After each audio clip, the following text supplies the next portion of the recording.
अगर आपके जीवन में एक भी समस्या है तो भगवान महावीर की यह 2 कहानी आप अपने सच्चे दिल से सुन लेना। आपके सुनने मात्र से आपके सभी कष्ट दूर हो जाएंगे।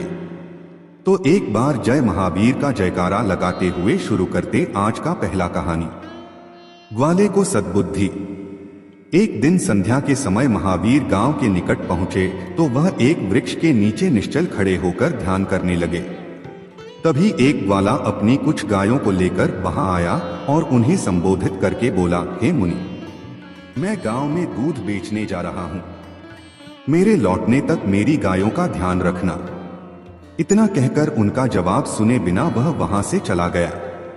कुछ समय बाद वह लौटा तो देखा कि महावीर स्वामी ज्यों के त्यों खड़े हैं, लेकिन गायें वहां नहीं हैं। उसने पूछा, मुनि, मेरा पशुधन कहाँ है? महावीर ने कोई उत्तर नहीं दिया तो इधर उधर देखते हुए वह जंगल में घुस गया और पूरी रात वहां अपनी गायें तलाश करता रहा। इसी बीच गायें चरकर लौट आईं और महावीर को घेरकर बैठ गईं। सुबह थकाहारा ग्वाला लौटा तो गायों को वहां देखकर आग बबूला हो उठा, इस मुनि ने मुझे तंग करने के लिए मेरी गायों को छिपा दिया था, अभी इसकी खबर लेता हूं। यह कहकर उसने गायों को बांधने वाली रस्सी अपनी कमर से खोली और महावीर पर वार करने को हुआ।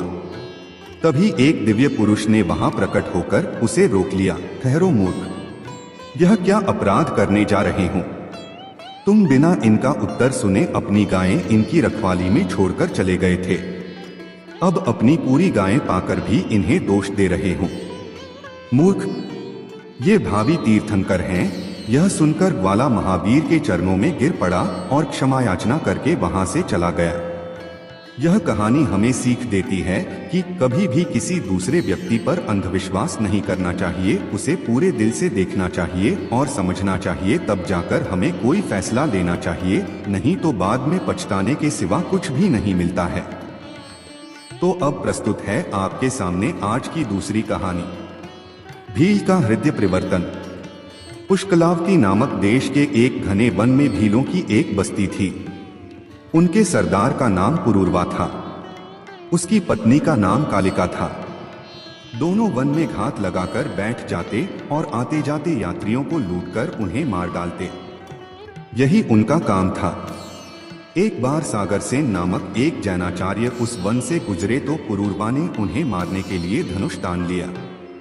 जो ही वह तीर छोड़ने को हुआ, कालिका ने उसे रोक लिया। स्वामी, इनका तेज देखकर लगता है ये कोई देव पुरुष हैं। ये तो बिना मारे ही हमारा घर अन्नधन से भर सकते हैं। पुरूरवा को पत्नी की बात जच गई। दोनों मुनि के निकट पहुंचे तो उनका दुष्टवत व्यवहार स्वयं शांत हो गया और वे उनके चरणों में नतमस्तक हो गए। मुनि ने अवधिज्ञान से भांप लिया कि वह भील ही 24वें तीर्थंकर के रूप में जन्म लेने वाला है। अतः उसके कल्याण हेतु उन्होंने उसे अहिंसा का उपदेश दिया और अपने पापों का प्रायश्चित करने को कहा। भील ने उनकी बात को गांठ में बांध लिया और अहिंसा का व्रत लेकर अपना बाकी जीवन परोपकार में बिता दिया। दोस्तों, यह छोटी सी कहानी हमें सीख देती है कि कभी भी हमें दूसरे लोगों को कष्ट नहीं देना चाहिए, क्योंकि भगवान का लीला है, जैसा करोगे वैसा भोगोगे। तुम यदि दूसरे को कष्ट दोगे तो आज ना कल तुम्हें भी उस कष्ट को भोगना ही पड़ेगा। यही भगवान की न्याय की चक्की है। दोस्तों, आज के वीडियो में बस इतना ही। मिलते हैं एक नई वीडियो में, तब तक के लिए आप सभी लोगों से विदा लेते हैं। धन्यवाद।